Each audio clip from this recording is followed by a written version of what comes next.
Everybody, welcome to our next episode of Exponential Wisdom. I'm Peter Diamandis here with my dear friend, my coach, Dan Sullivan. Dan, a pleasure as always. And I'm just, I'm still reeling from the bankruptcy of Sears and Roebuck's, or at least Sears. Not unexpected given the exponential changes at hand. But I think, you lived and grew up with Sears. Maybe we should talk about the lessons learned from the bankruptcy of this retail giant and what it means for all of us as consumers. Yeah, well, Peter, it's a perfect example of your 6Ds formula because in its day, Sears was, first of all, the Walmart of the late 1890s, early 20th century, and then it was the Amazon as telephones came in and the cars came in, and it was really amazing. But as you say, I grew up with Sears and Roebuck, and, throughout the year, the Sears and Roebuck catalog would arrive in the mail, and it was just which of the 7 children that my parents had was going to get first crack at the Sears and Roebuck catalog. But I should say something, and it's quite remarkable how magnificent this company was, and that they could actually sell you houses through the Sears and Roebuck catalog.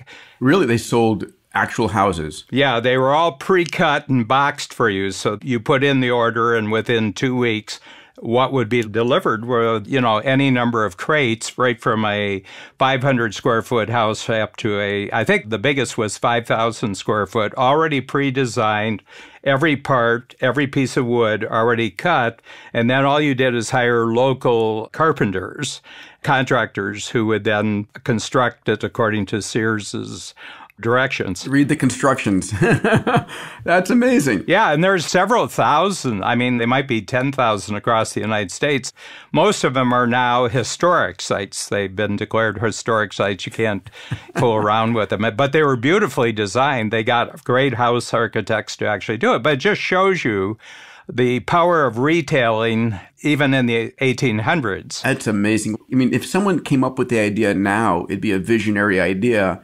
But so, it's interesting, right? Because, Sears had a 132-year run between the time that it was founded and its recent bankruptcy.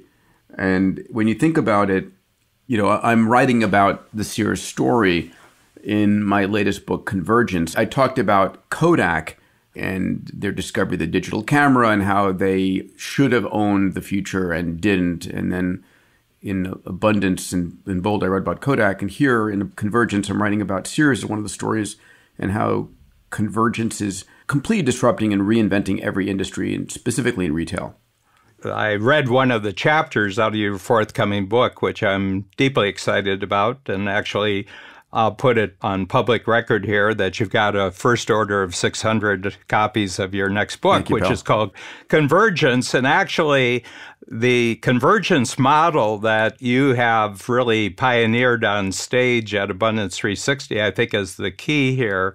So maybe you could talk about convergence, because Sears was created by convergence of technologies, Walmart was created by convergence of technologies, and now Amazon and other online retailers are being created by the convergence of technologies. So can you talk about this convergence idea? Because a lot of people don't think about technology in these terms. Yeah, sure. I mean, we always think about technologies in very siloed sense that, a computer is getting faster and faster, I have a higher memory density, or I can 3D print something. But the reality is real disruption occurs when a number of different areas converge. And I think what was happening in the late 1800s was the convergence of a national road system in the United States, the post office really coming into its full capability, and printing these catalogs. And those three things came together. And maybe other things as well, Dan, that you can think of. I think the railroad system, the full extent of the railroad system, was another one. And, sure, because Sears was a railroad clerk. I mean, he actually was a station clerk. And about 50 of the first stores that were Sears and Roebuck's were also railroad station clerks in their towns. Yeah. Amazing. They just found how to multiply their knowledge of railroads and transportation. But we really want to get to the essence of this as it now relates to convergence. But can you talk about what gave you the idea in Abundance 360 about actually having a lot of different industries at the cutting edge, actually sharing their knowledge on stage and then making predictions about how they would converge?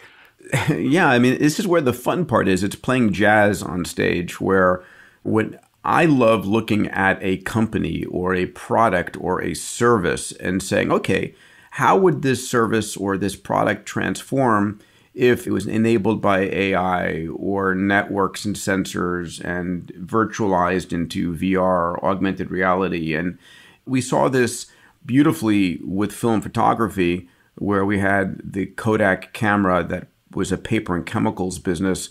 And what people didn't really see was the whole concept of digital memory and camera sensors, and then high bandwidth to be able to transmit images and online cheap storage. And it really transformed the entire film photography and every, transportation from traditional Detroit now heading towards fully autonomous cars and then flying cars. Mm-hmm. Every single industry is changing, and we're really at the knee of the curve in terms of how rapidly things are changing.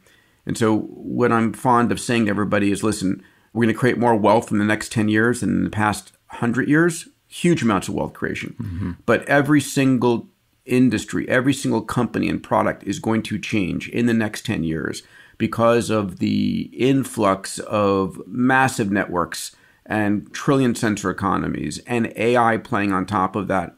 Things are going to become automagical. And, using Sears as a jumping point, pal, when I think about retail, right now, retail is such a funny situation where you think of something that you want, and then you might go now, 10 years ago, you'd go to the store and see if you could find it. You might use Yellow Pages, if anybody remembers the Yellow Pages. And now you go on Amazon and try and find it. But where we're going very rapidly is in a conversation to AI, where AI is always listening. Your Amazon Alexa, your Google Now, your Siri equivalent, your Alibaba equivalent.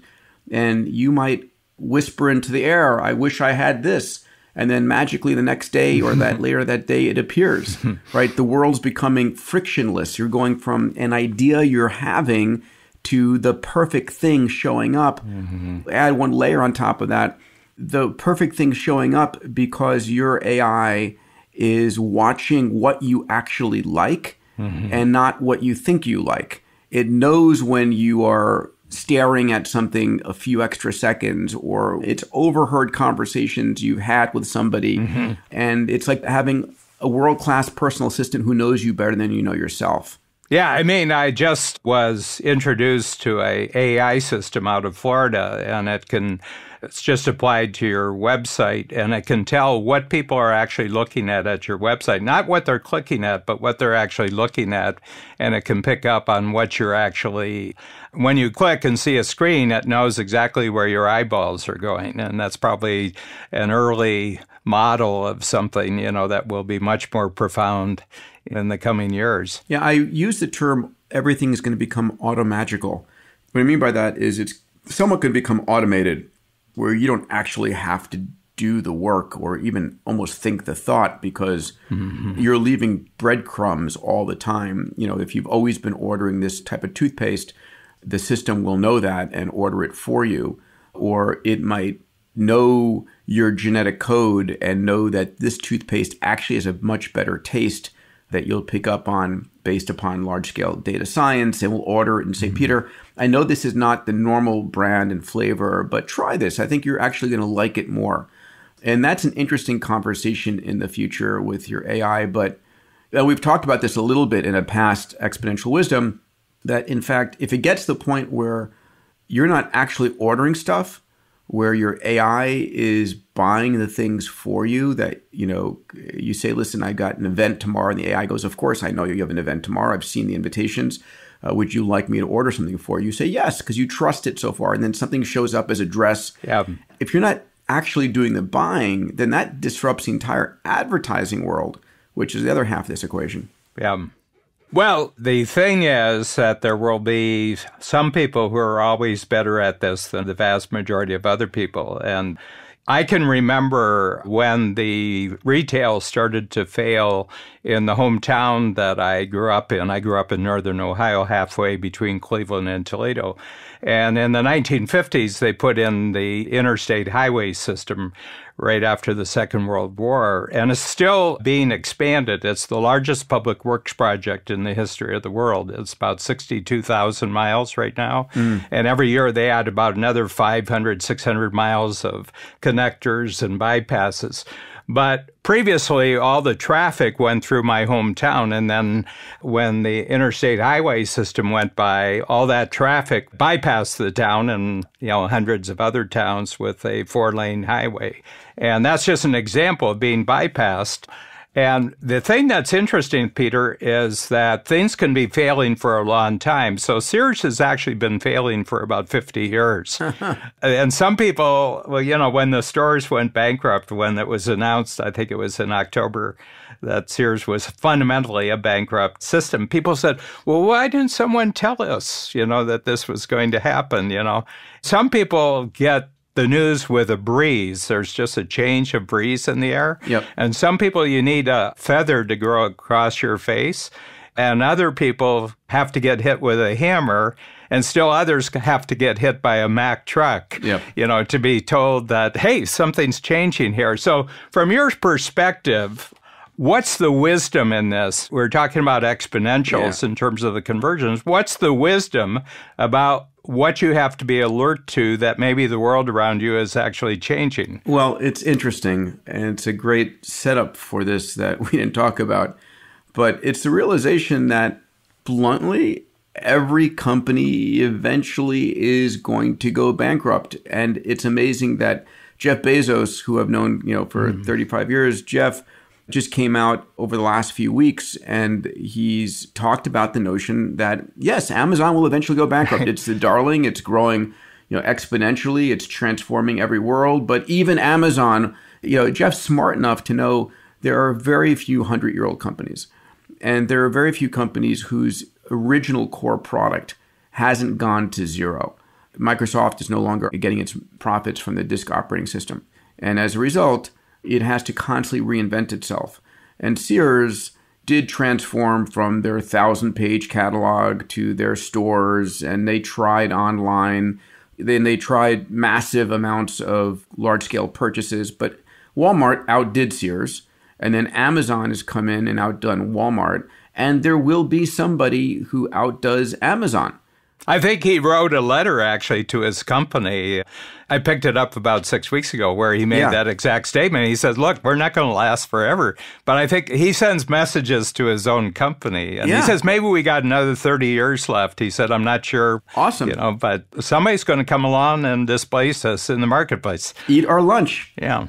Yeah. And he said, and this story to everybody here is, listen, if you're not constantly trying to reinvent your company, I mean, fundamentally from the ground up, and that really means not incremental change. It means, how do we completely reinvent what we're doing? Like clean sheet, reinvention. What is a massive disruption of what we do and how we do it?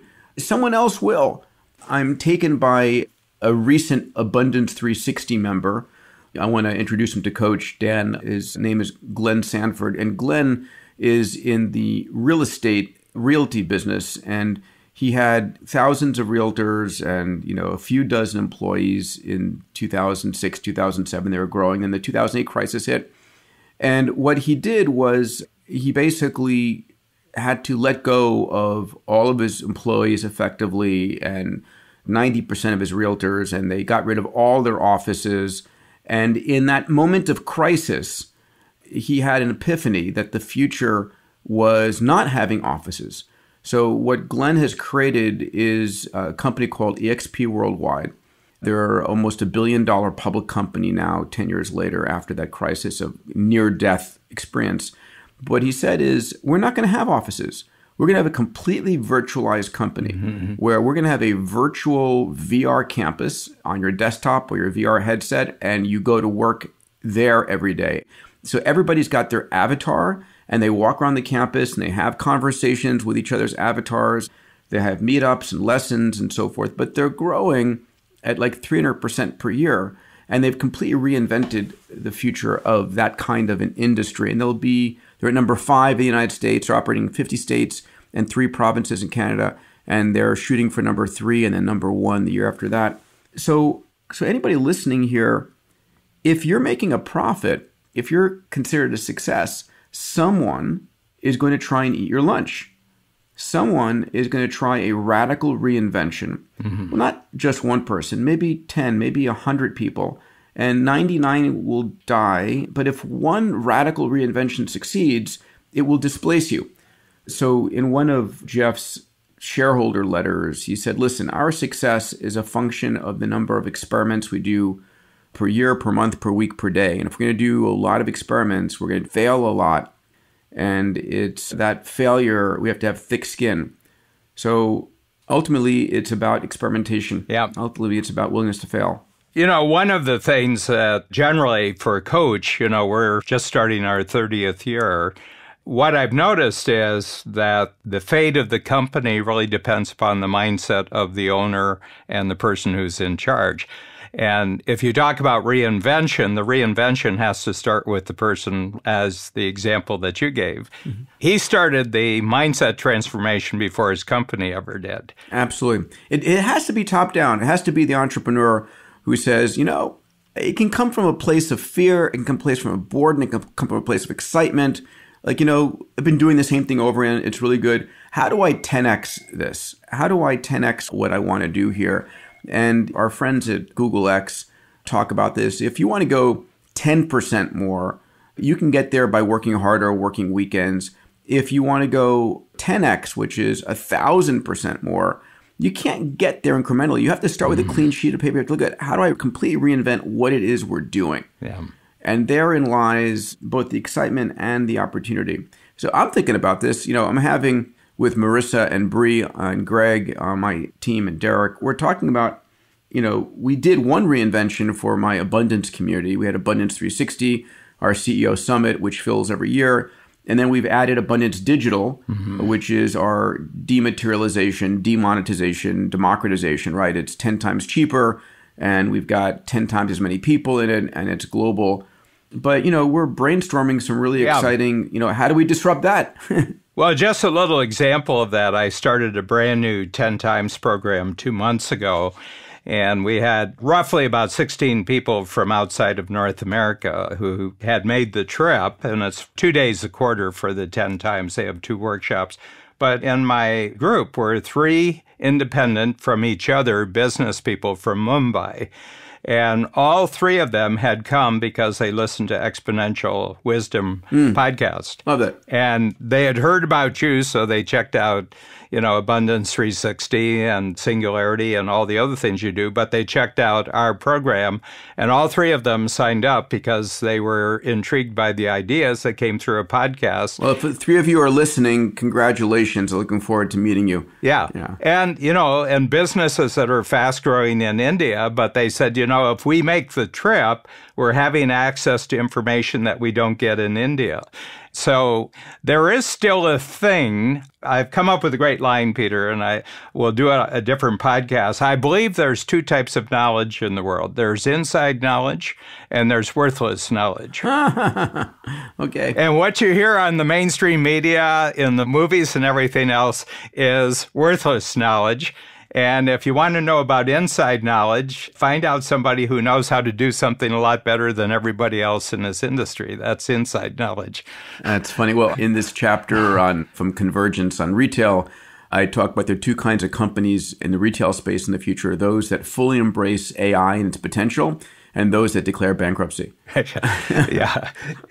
You know, it's really interesting. One of the other topics that was listed that we might talk about today, but it's a topic really worthwhile. And the question that you ask here is, when do you give up on a company? Yeah. And my feeling is that there are phases of companies, and you have the original go-getters who create the company, and they're all about growth and expansion. And then you reach a status level of a company where they really, really want to hold on to what they have. And the moment you reach status, you can pick a point in the future where you're going to declare bankruptcy. Then it becomes defense. You're now defending. You see, the person who's trying to defend in the digital age has 1,000 things to worry about. But if you're creating something brand new, all you have to do is think about one thing. Yeah, it's interesting to bring that up in this context because it's the most dangerous time for a company is actually when it's successful and your guard is down, when you're milking the company and you're the top of the game and other people are coming at you, that you just scoff at them because you're doing so well and they have crazy ideas, right? And I talk about this a lot, that the day before something is really a breakthrough, it's a crazy idea. And we tend to dismiss crazy ideas because our business is doing so well.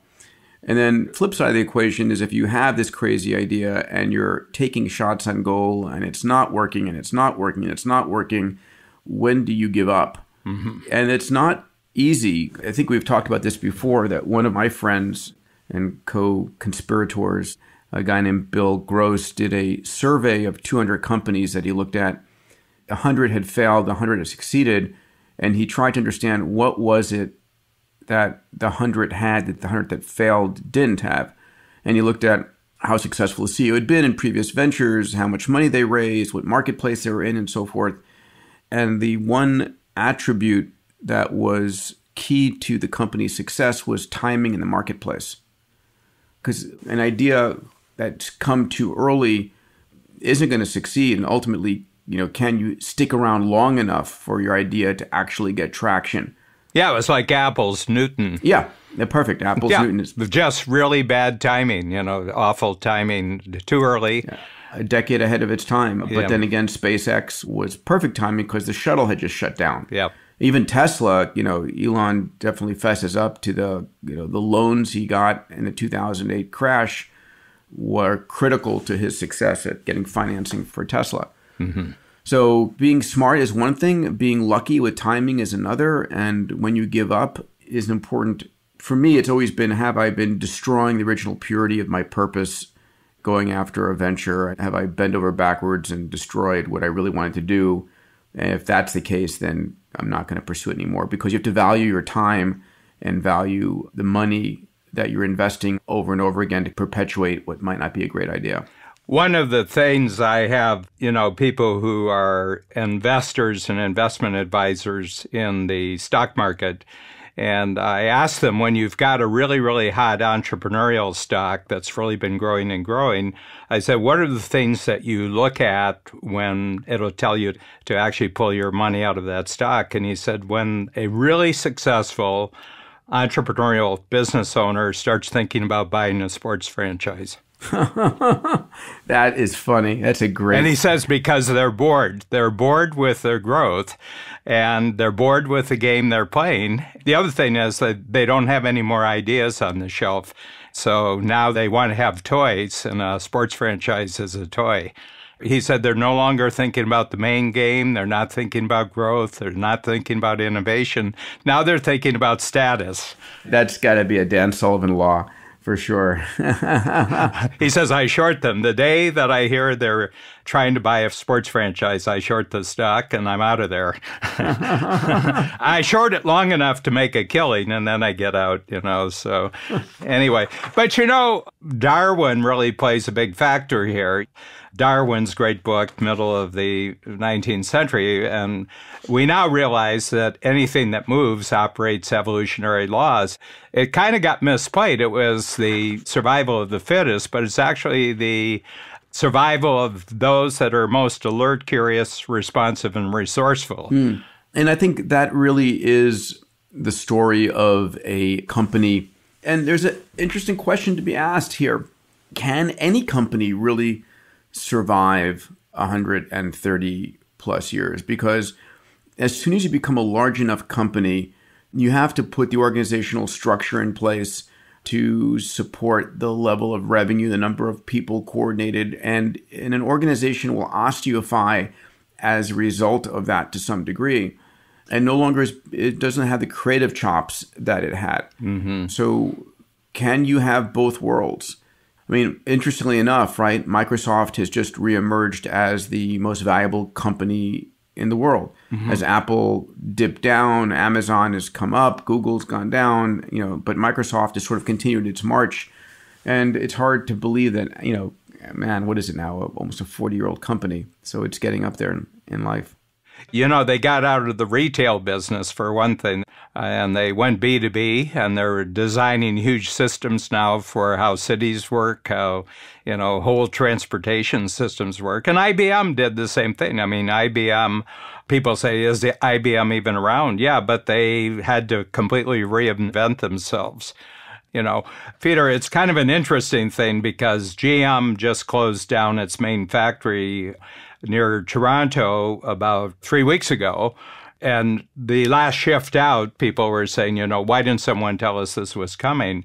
But when I moved to Canada, that complex had 25,000 workers, 3,000 were laid off. And I said, well, what were you paying attention to when 22,000 other people were being laid off? What was it about the memo that you didn't quite grasp the context, But it's interesting that people hang on to the past or they try to hang on to the present. I think it's just a bad habit. It's a bad set of mindsets that you think the present you have has infinite longevity. Yeah, it's that way for everything. Everything. Even the environment, right? Putting aside the tremendous socioeconomic issues and political issues of climate change, the fact of the matter is climate has been changing on this planet for 4 billion years. It's just that we want right now, and I'm not a climate crisis denier. It's an issue, and CO2 in the atmosphere and all of that stuff is true. But the reality is what we want is the climate to stay exactly the way it's been for the last 100 years, because that's how we put our chips on the playing board. But it's always changing. 4 billion years ago, it was a hydrogen and methane atmosphere, and then this pollutant called oxygen came in and killed everything. So we just want to freeze everything. Yeah. Yeah, when I was a kid growing up in the 50s, what they called climate today, we used to call weather. Here's the funny thing, Peter, because I'm interested in privately owned companies. So I said, what are the oldest privately owned companies? And there's actually a club, a global club of organizations that are over 500 years old, where they've been in the same family for more than 5 centuries. Okay. And the oldest actually just closed down. It started in the year 530 in Japan. So they had a 1,500-year run, and they were temple builders. Wow. And it was the same family for 1,500 years. And they have dodgy ways of bringing outsiders in and making them members of the family. Sure. But I saw the full list of companies, and there's about 43 that are more than 500 years old in the same family. And you know what industry dominates? I'm not trying to trick you here. Pubs. I'm going to call pubs. Everything related to alcohol. It's distillers, breweries. And the oldest continuous pub dates from the year 830 in southwest England. It's been in the same location with the same family since the year 830. So alcohol, I always tell people, $1 spent on alcohol almost always produces an immediate 10 times return. Well, and of course now it's the emergence of THC and marijuana. Yeah. Canadians are always kind of anxious about the United States. No more. They're all going to be really mellow about the United States from now. But it's interesting to watch this because, we talk about pot and we talk about any other drugs, but sugar's a drug. Would it be allowed on the market today? Yeah. Caffeine's a drug. Tobacco's a drug. All of these things. Alcohol's a drug. Yep. The permanence of any drug is whether governments can tax it. Absolutely. Biggest drug addicts in the world are government bureaucracies. And whether religions found it as part of the religious culture or not. Yeah. I think as we've talked on this podcast right now, we've really been talking about the longevity of companies, the longest lived, 132 years, rest in peace, Sears. We'll see how long Amazon goes.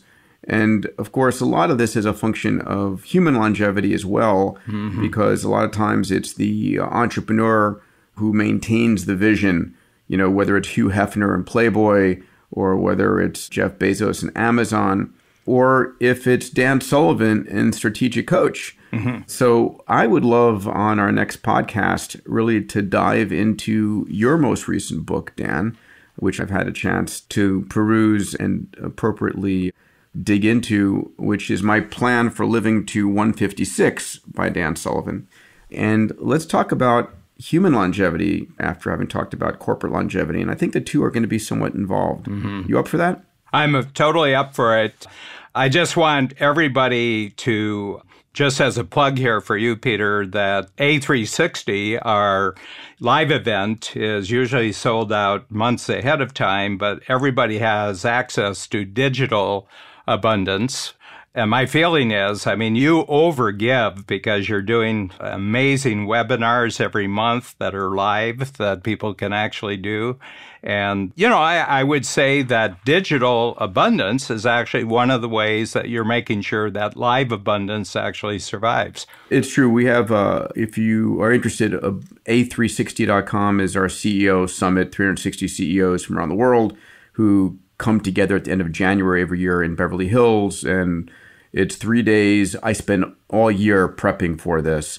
It's a 25-year journey on the Dan Sullivan mentorship path. Dan gets full credit for that vision. It's amazing to think about delivering a program for 25 years. So we meet for 3 days, and then we have monthly webinars and a lot of content in between.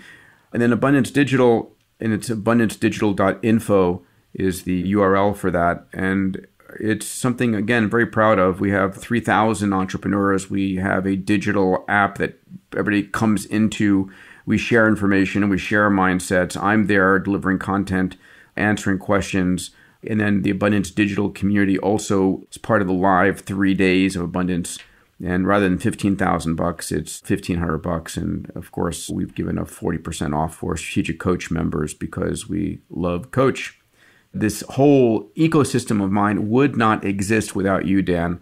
So those of you who don't know Dan's work, I'm a living, breathing, I would say graduate. It's a lifelong process, but Dan has tremendously changed my life and given me abundance across the board. And I'm always thankful to you, Dan and Babs, for all that you've done. So I'm looking forward to having you around for 156 years, pal. So let's talk about how you're going to do it. Yes. Okay, the next one. Thanks, Peter. Take care, pal. Be well. Bye now.